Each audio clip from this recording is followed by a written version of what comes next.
আসসালামু আলাইকুম, সবাইকে জানাই ঈদ মুবারক।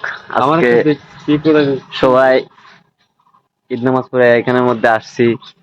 এখানে হচ্ছে ছোট মোটো একটা পার্কের মতন বলা যেতে পারে। আসলে হচ্ছে যে এটা আমাদের আর্মি ভাইয়ের সুন্দর একটা পার্ক বানায় রাখছে, যেটা এখানে ছোট বাচ্চাদের আনন্দময় সময় কাটানোর জন্য। তো সবাইকে আবার জানাই ঈদ মুবারক। ঈদ নামাজ পড়ে এসে এখানে একটু ঘুরতেছি, কয়েকটা ফটো মোটো তুলতেছি, কারণ এমনিতেও ফটো মোটো তোলা হয় না।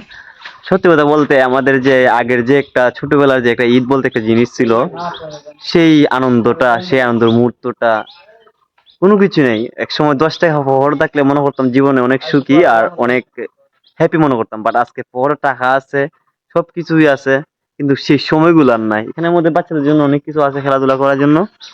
আশপাশটা মোটামুটি ভালোই, বসার জন্য এখানে অনেকগুলো জায়গা আছে, পানির ব্যবস্থা করা আছে, তারপর বাচ্চারা খেলাধুলা করার জন্য অনেক কিছু আছে। তো সবাইকে জানাই ঈদ মুবারক। সবাই আমার প্রতি সালাম নিবেন আমার জন্য।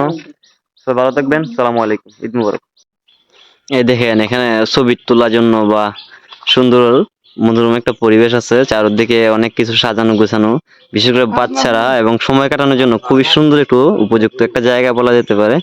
আমাদের আর্মি ভাই প্রায় সময় কিন্তু এখানে কিন্তু অনেক টাকা ইনভেস্ট করে, যেখানের মধ্যে মানুষের শুধু একমাত্র বাচ্চাদের মনোরম একটা পরিবেশ তৈরি করার জন্য। দেখুন, খুবই ন্যাচারাল একটা জায়গা বলতে পারেন, সুন্দর একটা ভিউ আসে, ঠিক আছে।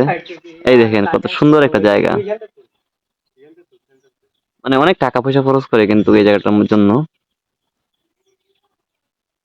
এই দেখেন সবাই ফটো শুট করতেছে।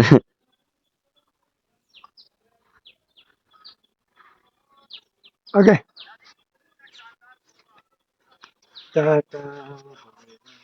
বাদ